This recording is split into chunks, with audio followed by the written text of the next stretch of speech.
Hello, അസ്സലാമു അലൈക്കും വറഹ്മത്തുള്ളാഹി വബറകാതുഹു. എന്താ ഇങ്ങനെ എവിടുന്ന് പറയണം എന്നൊരു പിടുത്തമില്ല. എന്നാൽ പറയാതിരിക്കാനും മനസ്സ് സമ്മതിക്കുന്നില്ല. ഞാൻ മെയിനായിട്ട് വന്നിരുന്നത് ഈ കാര്യം പറയാൻ വേണ്ടിയിട്ടാണ്. അപ്പോഴാണ് 2-3 വീഡിയോ ചെയ്യാ എന്ന് ഉദ്ദേശിച്ചത്. പക്ഷെ ഇത് എങ്ങനെ ഇവിടുന്ന് തുടങ്ങണം എന്നൊരു പിടുത്തമില്ല. അങ്ങനത്തെ ഒരു അവസ്ഥ. നമ്മളെ തിരുവനന്തപുരത്ത് 1.5 വയസ്സുകാരനായ ഒരു കുഞ്ഞിന്റെ മരണം. എന്റെ റബ്ബേ, എല്ലാ ക്രൂരന്മാരായ മനുഷ്യരുടെ മനസ്സിൽ പോലും അറിയാതെ വേദന വന്നിട്ടുള്ള ഒരു സംഭവമാണിത് കേട്ടിട്ട്. കുഞ്ഞു പൈതലിന്റെ 2 കൈയും അടിച്ചൊടിച്ച് എന്റെ അമ്മോ, ആരോട് പരാതി പറയാനാണ് കുഞ്ഞ്? അമ്മ കാട്ടുമ്പോ അച്ഛനോട് പരാതി പറയും മക്കള്, കുട്ടികളാവുമ്പോ. അല്ലെങ്കിൽ ആരെങ്കിലും അടുത്തുണ്ടെങ്കിൽ അവരോട് പറയും. അച്ഛൻ കാട്ടുമ്പോ അമ്മന്റെ അടുത്ത് പോയിട്ട് പറയും, ചീത്ത പറഞ്ഞ് വഴക്ക് പറഞ്ഞെന്നൊക്കെ മക്കള് പറയും. പക്ഷെ അതുപോലും അതിനില്ലല്ലോ. അതുപോലും ഇല്ലല്ലോ. അപ്പൊ ഇതില് സമന്മാരായ 2 രക്ഷിതാക്കൾ എന്ന് അവർ പറയാൻ പറ്റുമോ? അമ്മ എന്ന പദത്തിന് അത്രയ്ക്ക് കളങ്കം വരുത്തിയ ഇവളൊക്കെ അമ്മ എന്ന് ഒരിക്കൽ പോലും പറയാൻ പറ്റില്ല. ഇവളൊക്കെ എന്താ പറയാ, കാളിന്ന് പറയാനും പറ്റില്ല. കാളിക്ക് പോലും അപമാനമാണ്. കാലെന്ന് പറയാൻ പറ്റില്ല, കാലന് പോലും അപമാനം എന്നറിയാം. കാണുമ്പോ മുഖത്തിന് ഒരു കുഴപ്പമുണ്ടാകും, കുറച്ച് പല്ല് ഉന്തിങ്ങാണ്ട് നാത്തുറിച്ചിട്ട് ഒരു സത്തം എന്നുള്ള ഒരു സംഭവം മാത്രമല്ലേ ഉള്ളൂ. ഇവളൊക്കെ ധാരണ എന്താണ്? ഇവളൊക്കെ ആരാണ്? എടി നായിന്റെ മകളെ, അങ്ങനെ തന്നെ പറയാം. ഞാൻ ഈ വേഷം കെട്ടി പറയരുതെന്ന് വിചാരിച്ചതാ. പക്ഷെ ഞാൻ ഇവിടെ 100 വട്ടം മനസ്സിൽ വിളിച്ചു. ഞാൻ മാത്രമല്ല, പല ആൾക്കാരും. ഞാൻ ഈ വീഡിയോ ഇടയ്ക്ക് കാണുമ്പോൾ ഇക്ക ചോദിക്കണേ, എന്തിനാ ഇത് ഇങ്ങനെ കാണണേ? മനസ്സിന് വിഷമം ഉണ്ടാകുന്ന കാര്യം എന്തിനാ ഇങ്ങനെ കാണണേ? എന്നിട്ട് കണ്ണ് നിറച്ചിട്ട് അവിടെ പോയിരിക്കും. എന്നിട്ട് കുറെ നേരം ചിന്തിക്കും, എന്താ നിന്റെ പ്രശ്നം? നീ വീഡിയോ ചെയ്യാനാണ് ഉദ്ദേശിക്കണമെങ്കിൽ എന്താ നിന്റെ മനസ്സിലുള്ളതാണ് പറഞ്ഞ് തിളക്ക്, അതാണ്ട് വിട്. എന്നാ പിന്നെ എന്റെ മനസ്സിന് ആക്കം കിട്ടുമല്ലോ. പറ്റണില്ല. ഞാൻ അതിന്റെ മുഖത്തേക്ക് ഇങ്ങനെ നോക്കുമ്പോ ഇപ്പൊ ആ 2 കൈയും മുറിഞ്ഞിട്ടുള്ള ഒരു സീന്. അമ്മ എന്ന് പറഞ്ഞ കാലമാടത്തി ദ്രോഹി, ആ എന്താ പറയാ, കുട്ടീനെ എടുത്തിട്ട് അവളെ ഒരു ക്ലാസ്മേറ്റ് ആണെന്ന് പറഞ്ഞിട്ടുള്ള ഒരു ബ്ലോഗർ വീഡിയോ ചെയ്തിട്ടുണ്ട്. അപ്പൊ ആ രംഗൊക്കെ അങ്ങോട്ട് കാണുമ്പോ എന്റെ പടച്ച റബ്ബേ, ആ എന്താ ചെയ്യാ? ഒന്ന് ചൊറിഞ്ഞാൽ പോലും മാന്താനോ ഒരു ഫുഡ് കഴിക്കാനോ ഒന്നിനും അതിന് വയ്യ. അതിന്റെ വേദന ആരോട് പറയണ മക്കളെ? 51 മുറിവുകളാണെന്ന്. ഇത്രയുള്ള ഒരു കുഞ്ഞിന്റെ ശരീരത്തിനുള്ളിൽ 51 മുറിവുകൾ. അതിൽ കൂടാതെ ജനനേന്ദ്രിയം മുതല് കാലിന്റെ അടിഭാഗം മുതല് പെരുവിരൽ മുതല് നിർത്തല വരെ മുറിവുകൾ ഉണ്ടായിട്ടുണ്ട്. പോരാത്തിന് ആന്തരികമായിട്ടും അകത്തും പുറത്തും. എത്ര ദിവസം പട്ടിണി കിടന്നിട്ടുണ്ടാവൂടോ? ഒരിറ്റ വെള്ളം കൊടുക്കാതെ വേദന സഹിച്ചിട്ട് വെള്ളം പോലും കൊടുക്കാതെ പട്ടിണി കിടത്തിയിട്ടുണ്ടാവും. അങ്ങനെ തളർന്ന് ഉറങ്ങിയിട്ടുണ്ടാവും വേദന സഹിച്ച്. അത് പോയത് നന്നായി. അത്രക്കേ പറയാനുള്ളൂ. അത് പോയത് നന്നായി. കാരണം അതിന് ദുനിയാവിൽ ജീവിക്കുകയാണെങ്കിൽ ഇതൊക്കെ തന്നെ ആയിരിക്കും. അവര് പോലീസ് സ്റ്റേഷനിൽ പോയി പറഞ്ഞത് അവളുടെ അമ്മ, അച്ഛന്റെ അമ്മ. ഇതൊക്കെ പറച്ചിലല്ലേ കണ്ട് ഇവർക്കൊന്നും പ്രവർത്തിക്കാൻ പറ്റിയില്ല. ഈ ജീവന് മണ്ണിൽ പോകുന്നത് വരെ, ഇത്രയും ദിവസം ഇത്രയും പ്രശ്നങ്ങൾ ഉണ്ടാവുന്നവരെ അവൻ എന്താ അർഹത? അവന്റെ കുട്ടിയല്ലല്ലോ. അർഹതപ്പെട്ടവര് അവിടെ പോയി പറഞ്ഞു ഇവിടെ പോയി പറഞ്ഞു എന്ന് പറയേണ്ട ആവശ്യം എന്ത്? എന്തിന് കേസും കൂട്ടേക്ക് നടക്കേണ്ട ആവശ്യം? നിങ്ങൾക്ക് അങ്ങനെ ഒരു മനസ്സിൽ അങ്ങനെ ഒരു ഡൗട്ട് തോന്നി, കുഞ്ഞിനെ അവര് നോക്കണില്ല, ഇങ്ങനെയൊക്കെ പറഞ്ഞു പോയതാണ്. എന്നിട്ട് നിങ്ങൾ എല്ലാവരും കേട്ടു നിന്നില്ലേ അതിന്റെ ജീവൻ മണ്ണിലേക്ക് പോകുന്നത് വരെ? ഇപ്പൊ നിങ്ങൾ കാറ് കരഞ്ഞിട്ട് അങ്ങനെ പറഞ്ഞിക്കണേ, പട്ടീനെ പുഴുത്ത പട്ടികളെ പോലെ നോക്കും. അപ്പൊ തന്നെ സ്പോട്ടിൽ തന്നെ കുട്ടീനെ വാങ്ങണ്ടേ? ഇത്രയും വലിയ ദാതയാണോ അവന്? അവിടത്തെ ഗുണ്ടയാണോ അവന്? പോലീസുകാരടുത്ത് പോയി പറയുന്ന പിന്നല്ലേ ആദ്യം നിങ്ങൾക്ക് ഹക്ക്. നിങ്ങൾ അധികാരപ്പെട്ട കുഞ്ഞി അവളുടെ അച്ഛമ്മ പറയുന്ന എന്താണ്? മകനക്ക് തുല്യമായിട്ടുള്ള ഒരു പേരക്കുട്ടിയാണിത്, ഇതിനെ കണ്ടിട്ടില്ല എന്നാ പറയുന്നത്. അവരെ വീട്ടിൽ നിന്ന് ഭർത്താവ് മരണപ്പെട്ടിട്ട് ആ ഭർത്താവിന്റെ വീട്ടിൽ നിന്ന് 3 മാസം ഗർഭിണി ആയിരിക്കുക ഇവളെ സ്വന്തം വീട്ടിലേക്ക് പോന്നാണെന്ന്. ആത്മഹത്യ ചെയ്താത്രേ ഭർത്താവ്. സ്വന്തം വീട്ടിൽ പോന്നിട്ട് പിന്നെ കുട്ടിന്റെ എല്ലാ പരിപാടികൾക്കും അവരെ അറിയിച്ചിട്ടില്ല, വിളിച്ചിട്ടില്ല. എങ്ങനെയുണ്ട്? അപ്പൊ അതിന്റെ ശേഷമാണ് പിന്നെ ഇയാളെ കല്യാണം കഴിക്കുന്നത്. ഇയാളാണെങ്കിലോ ആമിന എന്ന് പറഞ്ഞ ഒരു പെൺകുട്ടിനെ കല്യാണം കഴിച്ചിട്ട് അതിനെ വേണ്ട വിധം നല്ല രീതിയിൽ അതിന് പെരുമാറി അതിനെ ഒരു കോമ സ്റ്റേജിലാക്കിയിട്ടാണ് പോന്നിട്ടുള്ളത്. ഞാനൊന്ന് ആലോചിക്കാണ്, ഇവരൊക്കെ അടിച്ച് പണി കഴിച്ച് സെറ്റാക്കി ഒരു കുഞ്ഞിന് അങ്ങനെ പോയി. ഇനി എത്രണ്ണത്തിന് കൊണ്ടുക്കണം എന്നുള്ളത് ഇനിയിപ്പോ അടുത്ത തെളിവുകൾ വന്നിട്ട് വേണം. അപ്പോ ഇങ്ങനൊക്കെ ആയിരിക്കെ ഇവന്റെ കൂടെ ഇപ്പൊ നിൽക്കുന്ന ഇവളുണ്ടല്ലോ, ഈ കുട്ടിന്റെ തള്ള എന്ന് പറഞ്ഞിട്ടുള്ള ഒരു സാധനം, ഇപ്പൊ ഇവിടെ പെരുമാറുന്നില്ല ഇവന്.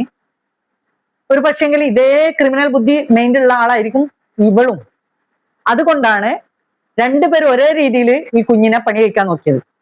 എടി നായിന്റെ മോളെ, എടി ഒരു നേരെങ്കിലും എന്റെ വയറ്റിൽ ആ കുഞ്ഞി കിടന്നിട്ടുണ്ടെങ്കിൽ, ഒരു സെക്കൻഡെങ്കിലും കിടന്നിട്ടുണ്ടെങ്കിൽ, എടി ഒരു നേരെങ്കിലും മുലപ്പാല് നിന്റേത് ആ പൈതൽ കുടിച്ചിട്ടുണ്ടെങ്കിൽ, എടി ഒരു നേരെങ്കിലും നിന്റെ അടുത്ത് ആ കുട്ടിനെ ഒരു സെക്കൻഡെങ്കിലും കിടത്തി നീ ഉറക്കിയിട്ടുണ്ടെങ്കിൽ, ഒരു നേരെങ്കിലും നിന്നെ അമ്മ എന്ന് പൈതൽ വിളിച്ചിട്ടുണ്ടെങ്കിൽ, എടി എന്തിനെ പറയണേ, നിനക്ക് എങ്ങനെ തോന്നിയടി? സ്കൂളില് നമ്മളെ കുട്ടികൾ പോയാല് മാഷ് ചീത്ത പറഞ്ഞ് പഠിക്കാനായിരിക്കാം, ചീത്ത പറഞ്ഞ് അല്ലെങ്കിൽ അടിച്ച് എന്ന് പറയുമ്പോ ആ മാഷോട് നമുക്ക് ദേഷ്യം വരിക. എന്റെ മക്കൾ നന്നാവാനാണെന്നല്ല നമ്മൾ പറയാ. ആ മാഷക്ക് കൈ കിട്ടി നമ്മൾ പൊട്ടിക്കാനാ തോന്നും. ഇല്ലെങ്കിൽ ചില സമയത്തൊക്കെ നമ്മൾ പോയിട്ട് ചീത്ത പറയലും ഉണ്ട്. പറ്റാത്ത രീതിയിൽ മക്കൾക്ക് അറിഞ്ഞു വന്ന മക്കളെ കണ്ണീര് കണ്ടാൽ. നമ്മളെ വീട്ടിൽ തന്നെ നമ്മളെ കൂടെ ഉള്ള, ഇനിയിപ്പോ കുട്ടിന്റെ വാപ്പ തന്നെ കുട്ടികളെ എന്തെങ്കിലും പറയുമ്പോൾ എന്തെങ്കിലും തല്ലിയിട്ടുണ്ടെങ്കിൽ നമുക്ക് ചൂടാവും, നമ്മൾ അവരോട് ചൂടാവും. നമ്മൾ തല്ലിയാല് നമ്മളെ ഹസ്ബൻഡ് മക്കളെ തല്ലിയിട്ടുണ്ടെങ്കിൽ അവരും ചൂടാവും. തെറ്റ് നല്ലപോലെ ചെയ്തിട്ടുണ്ടാവും, അല്ല പഠിക്കാൻ വേണ്ടിയിട്ടായിരിക്കും. ചിലപ്പോൾ കുരുത്തക്കേടിന്റെ അറ്റം കൊണ്ട് നമ്മൾ ചിലപ്പോൾ അടിക്കാത്ത അമ്മമാരില്ല, വികൃതി കാട്ടാത്ത കുട്ടികളും ഇല്ല.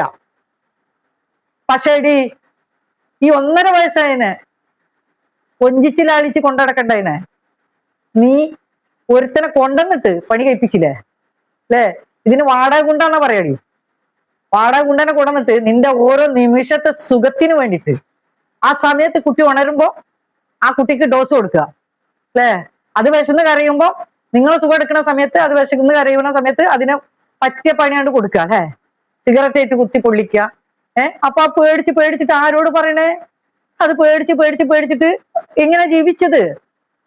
യാ അള്ളാ, എനിക്ക് ഒന്നേ പറയാനുള്ളൂ ബഹുമാനപ്പെട്ട കോടതിയോട്, എന്റെ സംസാരം ആരും കേൾക്കണമെന്നില്ല, എന്റെ വീഡിയോ ആരും കാണണമെന്നില്ല. പക്ഷെ എന്റെ മനസാക്ഷിക്ക് ഒരു സംതൃപ്തി കിട്ടാൻ വേണ്ടി ഞാൻ പറയുന്നു, ഇവർക്ക് തക്കതായ ശിക്ഷ എന്ന് പറഞ്ഞാല് അവരെ പുറലോകം കാണിക്കരുത്. അവർക്ക് കൊലക്കയർ തന്നെ കൊടുക്കണം. പക്ഷെ കൊലക്കയർ കൊടുക്കുമ്പോൾ അത് അതിനാലെ കഴിഞ്ഞ്, പക്ഷെ അതിന്റെ മുമ്പ് ഇവർക്ക് ഇതുപോലെ ഈ കുട്ടി അനുഭവിച്ചിട്ടുള്ള ആ ശിക്ഷകളെല്ലാം അതായത് അവയവങ്ങളിൽ അതാത് സ്ഥാനത്ത് അതുപോലെ ഒന്ന് കൊടുക്കണം. എനിക്കത് ഞാൻ പറയാണ്. എന്താ വെച്ചാല് സിഗരറ്റ് ഇട്ട് പൊള്ളിച്ചില്ലേ, അങ്ങനെ പൊള്ളിച്ചിട്ട് കൊടുക്കുക. കത്തിയേറ്റ് വന്യമാതിരി ചെയ്ത് കൊടുക്കുക. കയ്യും കാലും വെട്ടി മുറിച്ചില്ലേ, അടിച്ചു മുറിച്ചില്ലേ, അതേപോലെ ചെയ്യുക. ജനനേന്ദ്രിയത്തിന് ചെയ്തില്ലേ, അതേപോലെ ചെയ്ത് കൊടുക്കുക. അങ്ങനെ ഓരോരോ അവയവം അവരറിയട്ടെ ആ അവയവത്തിന്റെ വേദന എത്രയെന്ന്, ആ പൈതൽ എത്രമാത്രം അനുഭവിച്ചിക്കിടുന്ന്. ഇന്ന് അത് സുഖത്തിലാണ്, അത് പരലോകത്ത് ആനന്ദത്തിലാണ്. അതിനെ എതിരേൽക്കാൻ ഒരുപാട് ആൾക്കാരുണ്ട്. പക്ഷെ ഞാൻ പറയുന്നത് എന്താ വെച്ചാല്, ഇവരിങ്ങനെയൊക്കെ ചെയ്യുമ്പോഴും ഒരു നേരെങ്കിലും ആ വീട്ടിലേക്ക് വന്ന് നോക്കാനോ ഈ കുട്ടിന്റെ സ്ഥിതികൾ എന്താണെന്ന് അറിയാനോ ആരും മെനക്കെട്ടില്ല. എന്നാ ആരോടും പറഞ്ഞു വെച്ചിട്ടെങ്കിലും നമ്മൾ അത് നോക്കിക്കൂല. നമുക്ക് ഡൗട്ട് ഉണ്ടെങ്കിൽ ഇങ്ങനെയൊക്കെ പറഞ്ഞു പോയതാണെന്നുള്ളത് അതും നിങ്ങൾ ആരും ചെയ്തില്ല. ഇപ്പൊ കിടന്നിട്ട് ആരും കാർ കറങ്ങിട്ട് ഒരു കാര്യമില്ല. നിയമം എന്ന് പറഞ്ഞ് നിന്നാലും നിയമം എല്ലാം നടത്തൂല. നിയമത്തിന് അതിൻ്റെതായ ഒരു ടൈം പീരീഡ് ഉണ്ട്, അതിൻ്റെതായ കണക്കുകളുണ്ട്. അത് ചിലപ്പോൾ വന്നെന്ന് വരും, വന്നില്ല എന്ന് വരും. പക്ഷെ നമ്മളെ കൊണ്ട് ചെയ്യുന്നതിന് പരിധികളൊന്നുമില്ല. മനസ്സിലായില്ലേ? ജീവൻ രക്ഷിക്കണേന് ഒരു പരിധിയില്ല, ഒരാളെ സഹായിക്കുന്നതിന് ഒരു പരിധിയില്ല. അശരണനായിട്ട് കിടക്കുന്നത്, ഒരാളോടും പറയാൻ അറിയാത്ത, വാക്കുകളോട് പറയാൻ അറിയാത്ത ഒരു ജീവി, ഒരു മനുഷ്യജീവി നിങ്ങളൊക്കെ കണ്ണിന്റെ മുന്നിലാണ് ഇതെല്ലാം അനുഭവിച്ചു പോയത്. ഇനി നിങ്ങളെല്ലാവരും ഉത്തരവാദിയാണ്. അച്ഛമ്മ ആയാലും അമ്മമ്മ ആയാലും ആരെന്നായാലും എല്ലാവരും അതിൽ പ്രതികളാണ്. എനിക്കതാണ് പറയാനുള്ളത്. കാരണം അവളെ മാത്രം പറയാൻ പറ്റില്ല. അവൾക്ക് ആ കൊച്ചിനെ ഇങ്ങനെയൊക്കെ ആണെങ്കിൽ കൊടുക്കുന്നത് നിങ്ങളടുത്ത് തെറ്റ്. കൊടുത്താൽ 1-2 ദിവസത്തിനുള്ളിൽ പോയി നോക്കുക, അല്ലെങ്കിൽ 1.5 മാസത്തിനുള്ളിൽ നിങ്ങളെ പോയി നോക്കിയിട്ട് കുട്ടിനെ കൊണ്ടുവരണം. കുട്ടിക്ക് പന്തിയല്ലെങ്കിൽ ഇത്രയൊക്കെ രണ്ട് കൈയും പ്ലാസ്റ്റർ ഇട്ട് പല രീതിയിൽ അവിടെ നിർത്തി, ഇവിടെ നിർത്തി, അപ്പുറം നിർത്തി, ഇപ്പുറം നിർത്തി എന്നൊക്കെ പറയുന്നത് ഇപ്പൊ എന്തിനാണേ? ഇപ്പൊ എന്ത് ആവശ്യമുണ്ട്? അതിന് ജീവൻ പോയില്ലേ? ഇപ്പൊ നിങ്ങൾ എന്തിനാണ് അതൊക്കെ പറയേണ്ട ആവശ്യം? ഉണ്ടാതിരിക്കുക. അത് സുഖമായിട്ട് പോയി, അത് സുഖിച്ച് അതവിടെ പോയി സുഖിക്കുകയാണ്. ഇവിടത്തെ യാതനകളും വേദനകളും എല്ലാം മറന്നു. ആ ഇനി അങ്ങനെ ഒരു കുഞ്ഞിനും അനുഭവം വരാതിരിക്കട്ടെ. ഇങ്ങനെ എവിടെങ്കിലും ഉണ്ടെങ്കിൽ എല്ലാവരും ഇതുപോലെ, അത് അയൽവാസിയിലായാലും ശരി, ഫാമിലിയിലായാലും ശരി, വേറെ എവിടെ ആയാലും, കുഞ്ഞു മക്കള്, പ്രായം ചെന്ന അമ്മമാര്, അതുപോലെ അഗതികളായിട്ട് അക്ഷമനായിട്ട് കിടക്കുന്ന, രോഗികളായി കിടക്കുന്നവര്, അവരൊക്കെ പീഡിപ്പിക്കുന്നുണ്ടെങ്കിൽ, ദ്രോഹിക്കുന്നുണ്ടെങ്കിൽ കയ്യും മെയ്യും മറന്നിട്ട് ഒന്നും നോക്കാതെ നിങ്ങൾ മുന്നോട്ട് വരിക. ആരെങ്കിലൊക്കെ ഉണ്ടാവും, എവിടെങ്കിലൊക്കെ പോയിട്ട് പറയാം പറ്റാവുന്നത്. പിന്നെ അത് ഇതും കണ്ട് ഞങ്ങൾ അങ്ങനെയായിരുന്നു ഇങ്ങനെയായിരുന്നു, അത് അവർ മരണപ്പെട്ട അവർ ജീവൻ പോയി കഴിഞ്ഞിട്ട് നിങ്ങളാരും അവരെ സ്നേഹിച്ചിട്ട് ഒരു കാര്യമില്ല. ജീവനോടുള്ള കാലത്ത് അവർക്ക് ചെയ്തു കൊടുക്കേണ്ട കാര്യങ്ങൾ ചെയ്തു കൊടുക്കാതെ പിന്നെ കരഞ്ഞിട്ട് എന്താ കാര്യം? ആ കുട്ടിക്ക് ഭൂമിയിൽ ജീവിക്കാൻ അർഹതല്ലായിരുന്നോ? അതില്ലാതാക്കി നിങ്ങൾ എല്ലാവരും കൂടെ കൂടിയാണ്. എനിക്ക് അത്രേ പറയാനുള്ളൂ. നിങ്ങളുടെ അഭിപ്രായം എന്തായാലും പറയും. ഞാൻ എന്റെ മനസ്സ് തുറന്ന് പറഞ്ഞു. ഇനിയുണ്ട് ഒരുപാട് പറയുന്നു, ഒരുപാട്. കാരുണ്യം വേണം, കാരുണ്യം. അവനാണ് മനുഷ്യൻ, ഇവൻ മനുഷ്യനല്ല. ഇവൻ മൃഗമാണ്, മൃഗമല്ല. ഇവൻ പിശാച്ച്. അത് പോട്ടെ, അവളോ ഒരു സെക്കൻഡ് എങ്കിലും നൊന്നിട്ട് ആ കുഞ്ഞിനെ പ്രസവി. 16 മക്കളൊന്നുമില്ലല്ലോടി പിടിച്ച് എനിക്ക്. എവിടെങ്കിലും കൊണ്ടാക്കി കൊടുത്തുവിടാനാ? എത്ര ഉണ്ട് ജനൽ കൂടെ തട്ടിട്ട് താഴത്തേക്ക്? അങ്ങനെയെങ്കിലും എടുത്തിട്ടൂടാനാ കൊല്ലാതെ? കഴുതേ പറയുന്നില്ലേനെ. ഭയങ്കര സങ്കടം. ഫുൾ ടൈം അത് നോക്കിയിരിക്കല.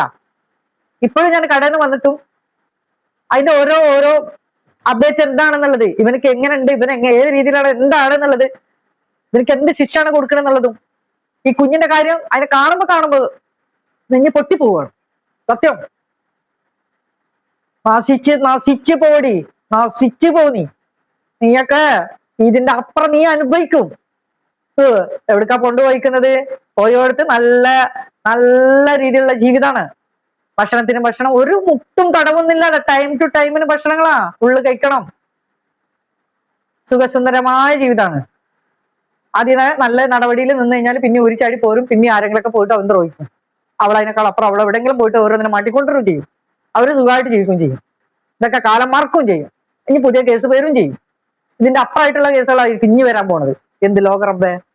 അള്ളാഹു എല്ലാ ഉമ്മത്തിങ്ങളും കാത്തു രക്ഷിക്കുമാറാകട്ടെ. എല്ലാ പൈത മക്കളെ അള്ളാഹു കാത്തു രക്ഷിക്കട്ടെ. എല്ലാവരുടെ മനസ്സിലുള്ള പിശാചുകളിൽ തൊട്ട് അള്ളാഹു കാത്തു രക്ഷിക്കട്ടെ. ആമീൻ ആമീൻ റബ്ബൽ ആലമീൻ.